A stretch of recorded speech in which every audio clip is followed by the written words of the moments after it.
So I bet you guys are probably getting sick of seeing all of these Amy's lately. But regardless of the subject matter, let's talk for a second about painting these blanks. So what's interesting, and I think I've mentioned it before, is the base color that I have used for literally every single flesh tone display for this one and for this one and Michael and Evil Ed and Bright Boy Eddie is the exact same color. But what's interesting is look how different this color is versus that color. So that's why you call it a base, right?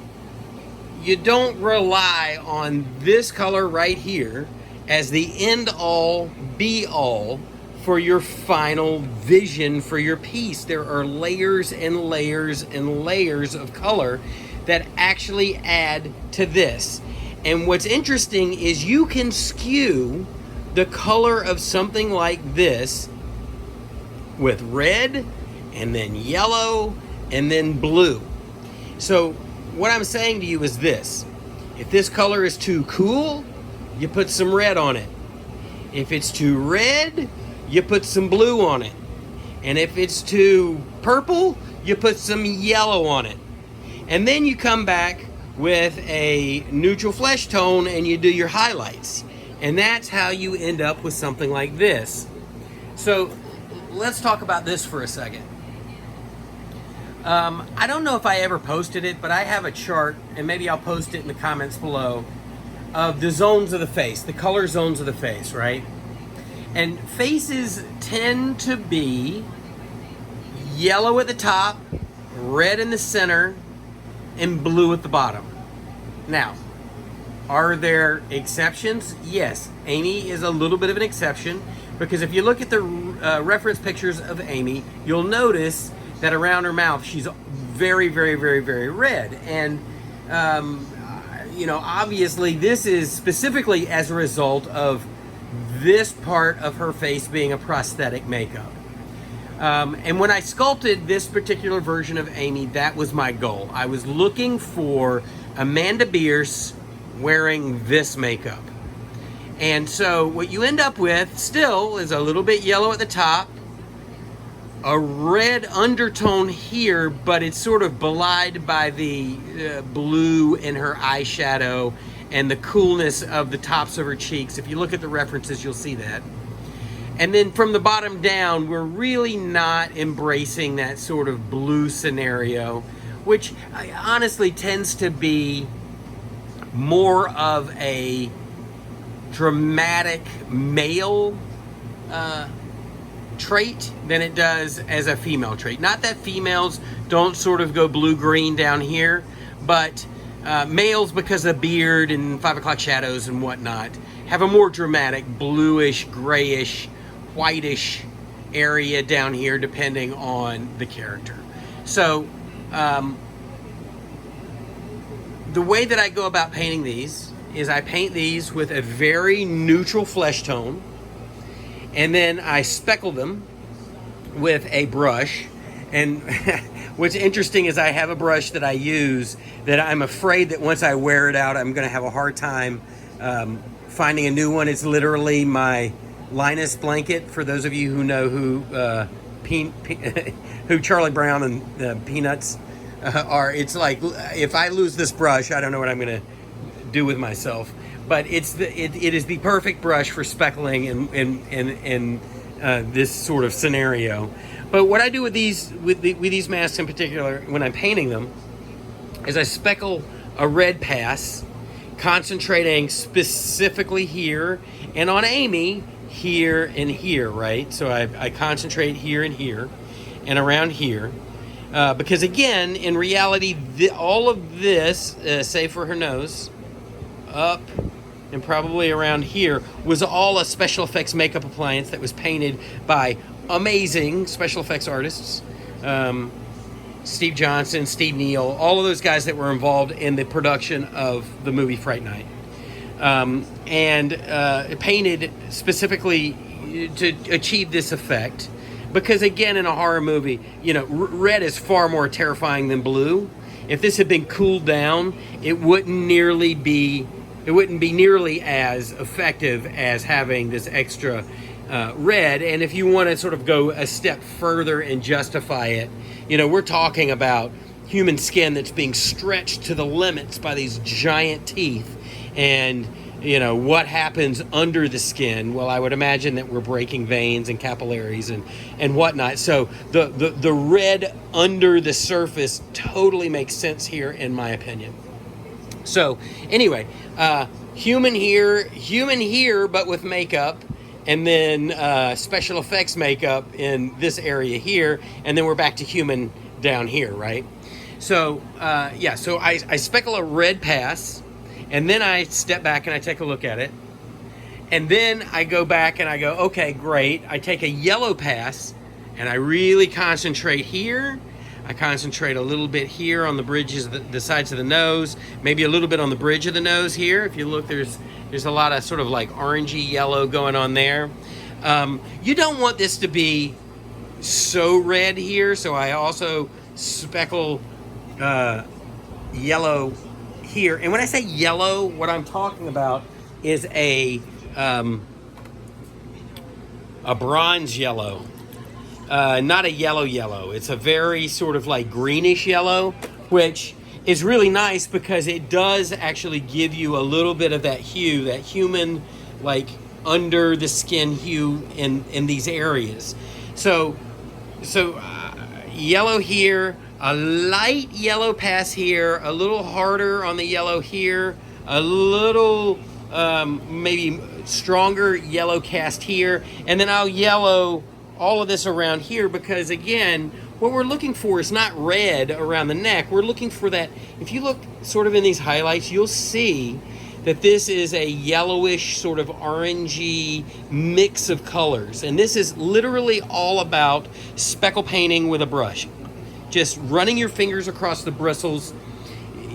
You will get to learn a brush and you will figure out how big the dots are and how close you need to be or how far away you need to be from your subject in order to achieve the exact amount of dispersion of those speckles.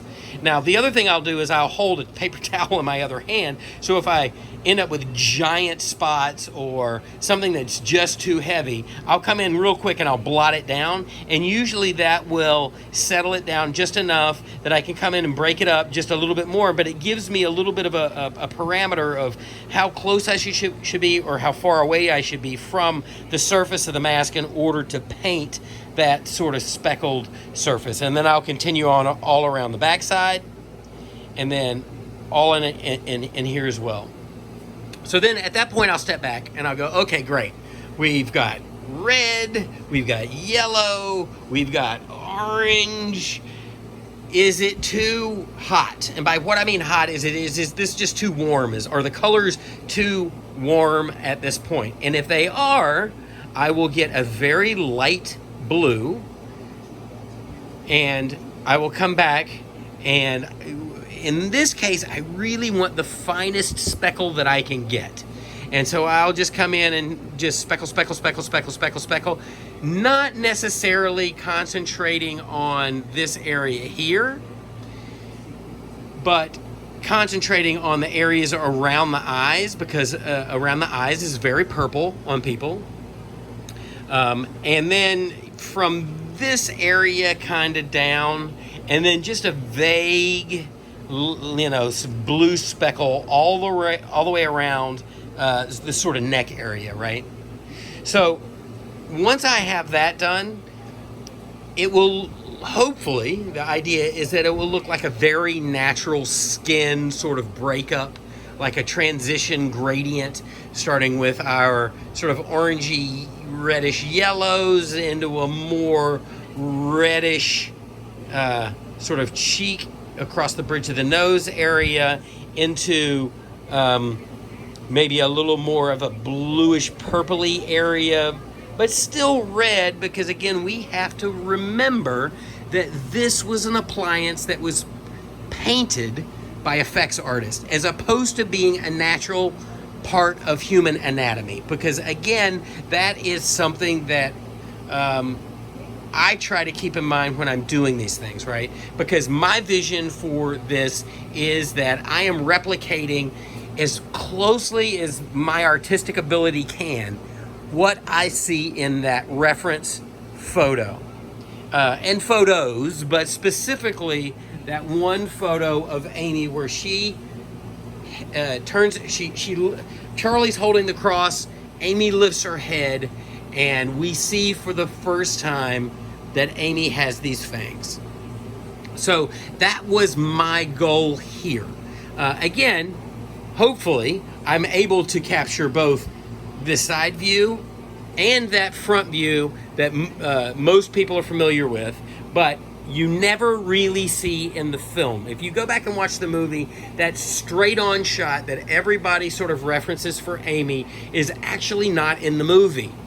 However, this angle right here is. And so this is what I was really trying to capture.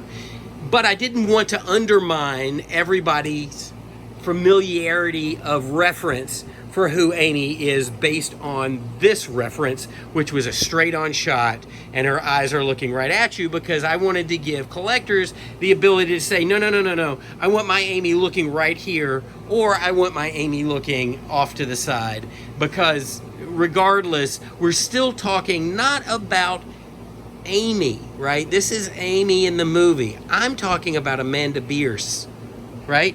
Regardless of the reference, the actress still exists in this sculpt, or at least in my vision of this sculpt, right?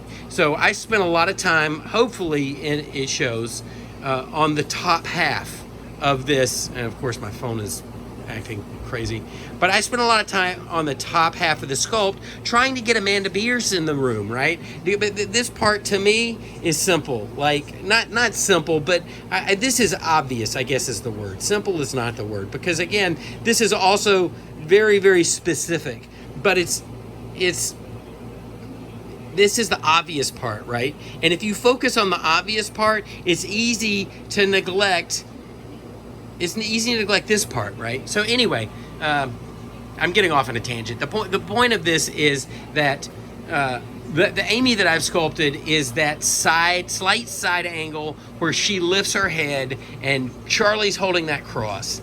And we see for the first time Amy's face. This makeup is literally the first time that you see it in the movie. The contact lenses are different. The mouth is obviously different, but like the makeup, and there's a total transformation in that reveal. So the reveal for me in that movie with Amy's character is the most important part of her character in the film. So that's what I was going for. Anyway, let's talk about painting again, right? So once I have a skin tone sort of settled, it should, for the most part, look like skin, right? With the exception of this here, which is going to be a little stronger in regard to the reds instead of the blues. It's going to be a little redder. But once that happens, I then get my airbrush out, and then I do her makeup job. And for that, I use the nightshades. I think it's Jason Mabry. Oh my God, I hope I don't give the wrong credit for that paint, but I really, really like it. The Nightshades airbrush paint, latex airbrush paint. And then I use that to almost do a foundation, particularly on this area. So what you're doing is sort of burying all of those dots, all of those speckles that we've just done. We're burying them. We're putting them a layer back. And that seems a little scary, but the reality is, for me, whenever I do that, I realize that it's always the right choice. Like, not on this painting, this paint job specifically, but like anytime I'm doing vein work or something like that, and then I end up burying it under a very sort of like distant coat of skin, I go, oh, now it's working. I see, I just buried those veins under a layer of skin, which is where the veins belong, right? Rather than just being hardcore and harsh on the edge, I paint airbrush veins, and then you put a layer of sort of like airbrush paint, which really, if you want to get down to it, is speckle painting in a very, very fine, very, very fine way, you know, depending on how far away that you're spraying. But you're burying it under just a very thin layer of paint. So you can control the opacity and the transparency of that. So depending on distance and pressure and all of those things. So I then come back and I literally give Amy a makeup job. So I paint a skin tone base, right? A foundation, like most women do on their faces, right? And I feather it down, but I just take it to the jawline and I bring it up and around. I leave the neck as natural as I can. Sometimes, if I've gone a little strong on the speckle painting on the neck, I'll knock it down a bit, you know what I mean? I'll come back here and maybe hit the highlights here, these sort of tendons and veins and all of that kind of stuff. Just to kind of like, again, knock it back just enough so that I feel like that blood is below the surface, and that surface that I'm painting is this sort of like a skin tone, right? But again, I'll hit this lighter than I do the face, because what I'm doing here on the face is a woman's makeup job, which generally doesn't extend too much further than the jawline, right? So I'll come back here and I'll hit that, and what's nice is it gives me a literal excuse to paint highlights, because we're dealing with makeup, right? So like literal makeup, not just special effects makeup. We're talking about beauty makeup at that point. And then I'll go back with a light blue, and I'll come in here and I'll ring the eyes with the light blue. And then what I do is I take a airbrush paint that has a flake to it that is very, very reminiscent of eyeshadow, and it's a white. And I add a little bit of that same blue that I paint the color in, and I just come back and I hit it it's a very thin layer, but I hit it just around the eyes so that we get that eyeshadow shimmer around the tops of the eyes and the tops of the cheek. And believe it or not, if you look at those references of Amy, you'll see that sort of eyeshadow, that white eyeshadow even carries across the bridge of the nose. So I'll hit it across the bridge of the nose, and I come back around here and I make sure that I hit the highlights with all of that stuff. And maybe I'll even just barely kiss it right here on the chin, just so that it brings these areas all together in regard to highlights and the makeup job that was probably done on set, in regard to Amy's final look. Now,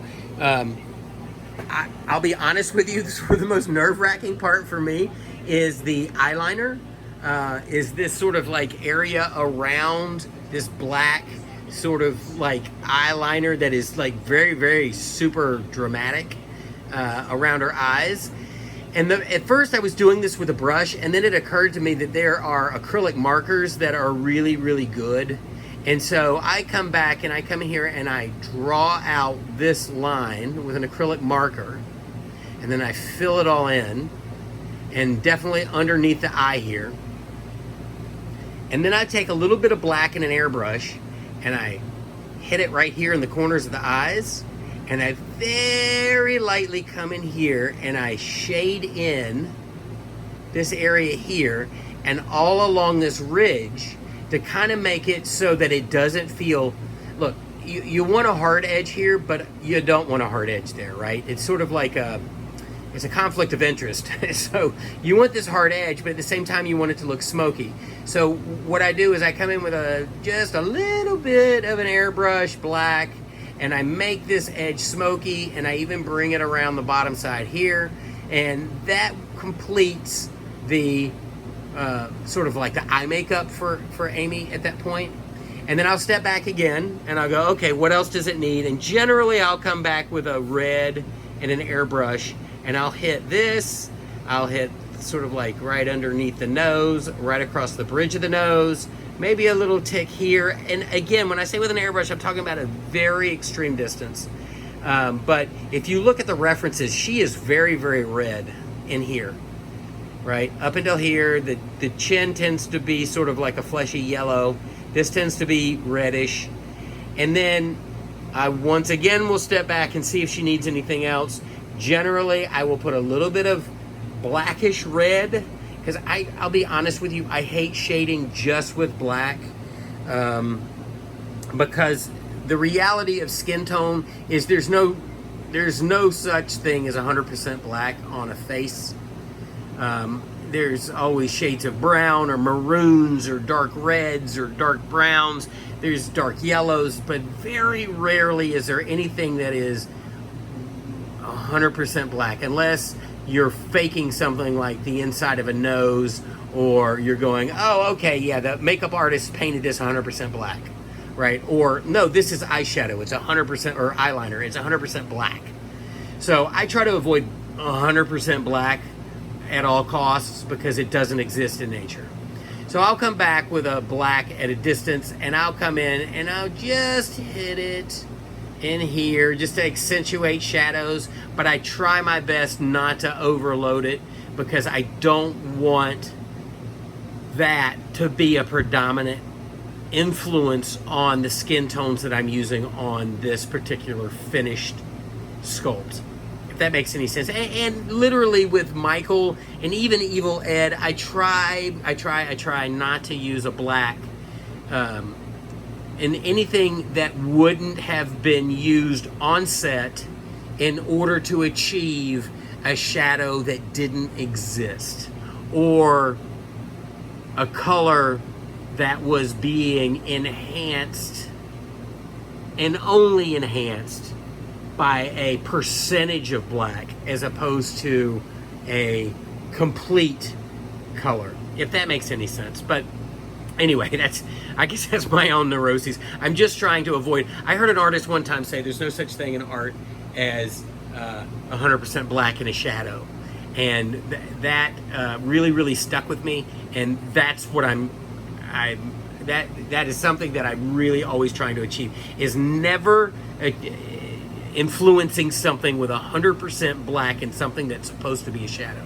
It's always a variation of a color, and if the shadow doesn't exist based on the sculpture itself, why does that shadow exist? Anyway, again, I'm getting ahead of myself, but you understand that this is the philosophy for me as to how I'm painting these masks. So I use a lot of speckle painting, and then I come back and I do a makeup job, and for the most part, I think that it's been highly successful, particularly on these Amy sculpts. She's creating her own shadows for the most part, so I'm not having to augment them too much. Maybe a little bit here, but again, who's to say that the makeup crew didn't come in here and darken this in just a little bit, and maybe even a little bit here too, in order to make these areas kind of pop and resonate for a camera. So anyway, there you go. That's how I'm painting these Amy's. I have a lot of paint work to do this weekend. And if you can't tell, I literally just bought an air conditioner for my garage, so we are ready to go. I've got number 11, 12, 13, 14, and 15 that we'll paint this weekend. I don't know if I'll get them all completely done, but I'll definitely get a red pass done. Oops, smacked her in the face. I'll get a red pass done, and maybe a yellow pass. And then we'll step back and we'll see if we need some blue, and then airbrushing and whatnot. So anyway, that's where we are. That's how I'm painting them, and we are making quick work, as you can tell. They all have painted teeth, and believe it or not, they all have wigs here, which is awesome. So yeah, we are ready to go.